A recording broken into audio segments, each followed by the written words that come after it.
बिस्मिल्लाहिर्रहमानिर्रहीम अल्लाहुम्मा सल्लि अला मुहम्मदिन व आले मुहम्मद।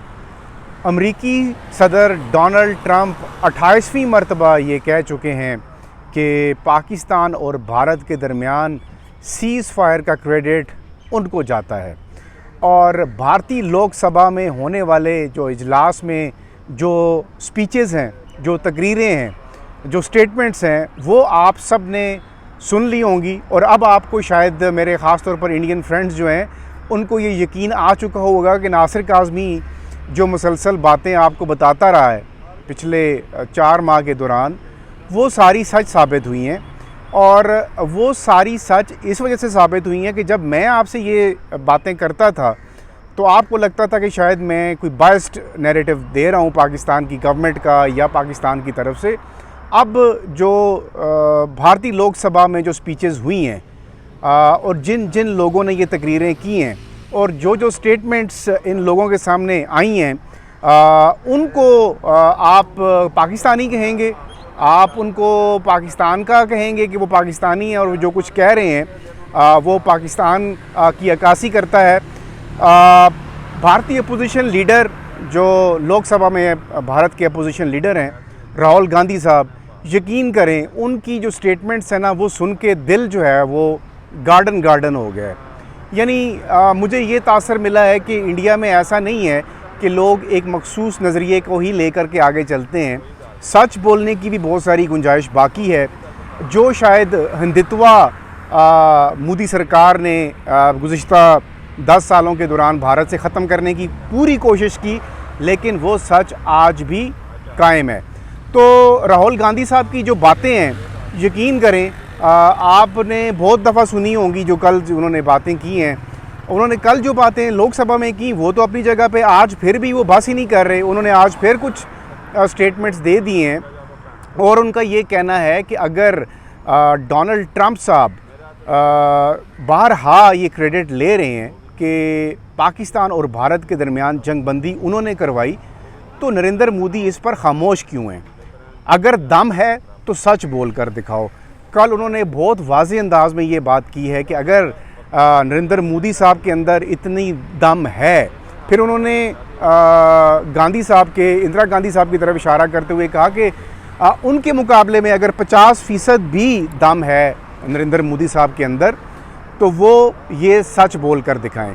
लोकसभा के जो मनाज़िर हैं, जब आप उनको सामने देखते हैं, जब हम उनको उन तकरीरों को सुनते हैं या आप उन तकरीरों को उनका एनालिसिस करते हैं, तो एक तरफ तो अपोजिशन जो सीना तार कर बात कर रही है और सच की चूँकि आवाज़ बुलंद होती है और सच हमेशा सच्चा ही होता है, दूसरी तरफ नरेंद्र मोदी साहब जब उनसे ऑपरेशन सिंदूर के ऊपर बात की जाती है तो उनको बार बार पसीने आते हैं और फिर वो पानी का गिलास अपने मुँह से लगाते हैं और फिर जो भारतीय लोकसभा में जो शोर शराबा होता है वो आप सब ने बहुत गौर से सुन लिया।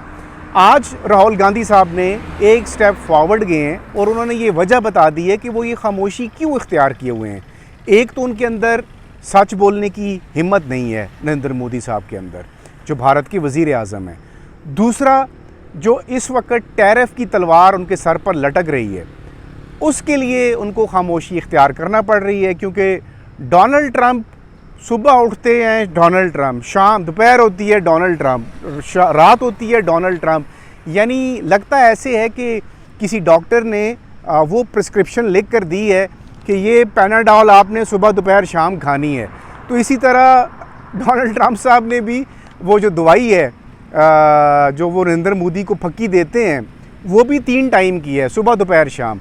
अब टोटल 28 दफ़ा डोनाल्ड ट्रंप जो यूनाइटेड स्टेट्स के प्रेसिडेंट हैं, जो आपके स्ट्रेटेजिक पार्टनर हैं, वो बारहा ये बात कहते रहे हैं और यही बातें मैं आप तक पहुंचाता रहा हूं।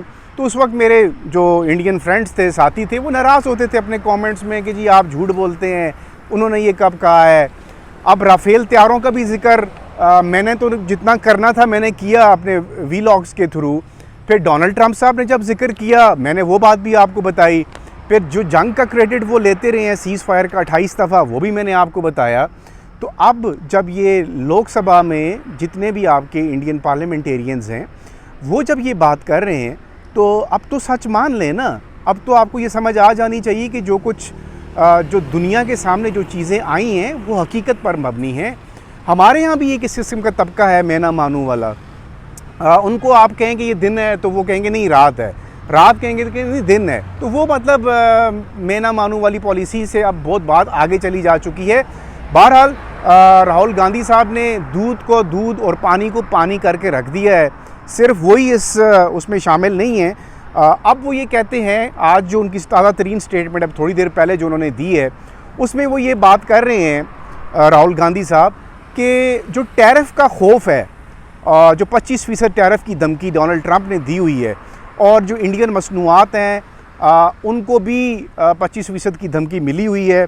अगर इस वक्त नरेंद्र मोदी साहब अपने अंदर कोई हिम्मत पैदा कर लेते हैं, 50% ना सही 25% भी कर लेते हैं, तो उनको ये खौफ है कि उनके ऊपर जो ये टैक्स है वो डोनाल्ड ट्रंप साहब किसी भी सूरत में उनको नहीं छोड़ेंगे। उनके ऊपर ये टैक्स लगाने के लिए वो भरपूर तरीके से तैयार हैं। अच्छा, अब इन सारी बातों को लेकर के जो अमरिंदर सिंह हैं, एक एमपी हैं, पंजाब से उनका ताल्लुक़ है, उन्होंने बहुत ज़बरदस्त किस्म की बात, वो तो तस्वीरें लेकर आए हुए थे, वो दिखा रहे थे वहाँ पे जो राफेल तैयारे हैं, जो हमारे इंडियन फ्रेंड्स मानने को तैयार नहीं हैं कि नहीं वो तो नहीं गिरे। तो वो किस चीज़ की तस्वीरें दिखा रहे थे? वो आपके अपने इंडियन एमपी हैं, उन्होंने ये सारी चीज़ें दिखाई हैं। साथ उन्होंने एक बताया है कि जी उस त्यारे की दुम पर, यानी ये त्यारा था बटिंडर के करीब, एक रेलवे स्टेशन के करीब ये गिरा था, जिसमें तकरीबन 9 लोग ज़ख्मी हुए थे, घायल हुए थे, और एक जो था वो उसकी डेथ हुई थी। तो उसके दुम पर जो नंबर लिखा हुआ था वो BS001 था, यानी ये उसे राफेल त्यारे का नंबर है, जो उन्होंने बाकायदा उसकी तस्वीर भी दिखाई लोकसभा के इजलास के दौरान, और साथ बताया कि ये त्यारा उन्होंने ख़ुद जाकर देखा है। तो अब भी अगर आप ना माने तो आपकी क्या ही बात है, आपने फिर भी मानना थोड़ा ही है। तो आप इंडिया के जो प्राइम मिनिस्टर हैं नरेंद्र मोदी, उनकी जो मुश्किलात हैं उनका आप अंदाज़ा इस बात से कर सकते हैं कि वो डोनाल्ड ट्रंप को जवाब देने की सलाहियत नहीं रखते।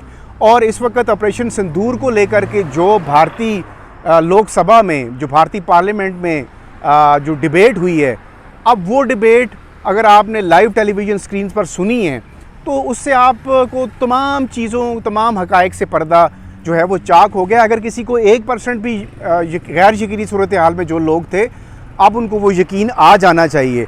अब एप्पल हो, टेस्ला हो, कार बनाने वाली कंपनी, या आईफोन बनाने वाली कंपनी, अगर डोनाल्ड ट्रंप को आप राज़ी नहीं करेंगे तो समझें कि आपके ऊपर टैक्स की जो तलवार है, जिसका आज उन्होंने ज़िक्र किया है गांधी साहब ने, वो ये कहते हैं कि गोल मोल बात करते हैं, सच बोलने की सलाहियत नहीं रखते, दम है तो सच बोल कर दिखाओ।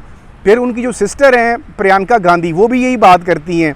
वो कहती हैं कि पता नहीं ये जो जयशंकर साहब हैं, जो फॉरेन मिनिस्टर हैं, और प्राइम मिनिस्टर की बात तो हम कर चुके हैं, जयशंकर साहब जब बोलते हैं या अमित शाह साहब जब बोलते हैं, यानी कैबिनेट के जितने बड़े वज़ीर हैं, जो जब वो बात करते हैं तो लगता ये है कि उनको समझ नहीं आ रही कि वो सच को कैसे बोलें, यानी गोल मोल बात करते हैं, लोगों को हकीकत बताने से वो गुरेज़ा हैं। तो अब नरेंद्र मोदी साहब की मुश्किलात को आप यूँ देख लें, जैसा हम पहले भी कहते आ रहे हैं कि झूठ ज़्यादा देर जो है आप उसको बोल कर दुनिया को सच साबित नहीं कर सकते। आपका गोदी मीडिया जितना भी झूठ बोल ले, जितना भी आपको वो ये साबित करने की, सच्चा साबित करने की कोशिश करे, वो इसमें कभी कामयाब नहीं हो सकता। और आइंदा आने वाले दिनों में ये जो लोकसभा का ये जो इजलास है ऑपरेशन सिंदूर को लेकर, ऑपरेशन सिंदूर अब आपके अंदर फंस चुका हुआ है। आपने पाकिस्तान को फंसाने की कोशिश की, आपने पहलगाम का एक फॉल्स फ्लैग ऑपरेशन किया, और इसी ऑपरेशन सिंदूर का जवाब अब आपके लोग आपसे मांग रहे हैं। तो ये जवाब ना इनके पास है, और ना ये वही वाली बात है कि ये देने का, इस जवाब को देने का दम ही नहीं रखते। तो आइंदा आने वाले दिनों में नरेंद्र मोदी साहब की छुट्टी बहुत करीब होती जा रही है।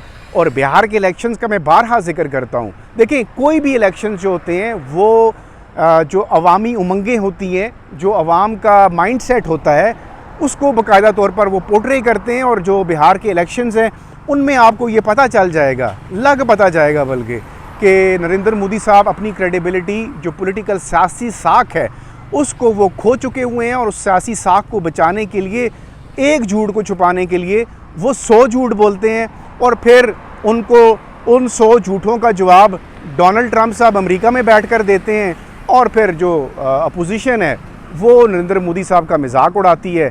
और इस मजाक में तो अब जो भारतीय अवाम है, भारतीय जनता है, वो भी इसमें शामिल हो चुकी हुई है। तो इससे आप अंदाज़ा लगा लें कि भारत के अंदर जो नैरेटिव पाकिस्तान के ख़िलाफ़ बिल्ड किया गया था वो अब आपको बाकायदा तौर पर एक्सपोज हो चुका हुआ है और होता हुआ दिखाई दे रहा है।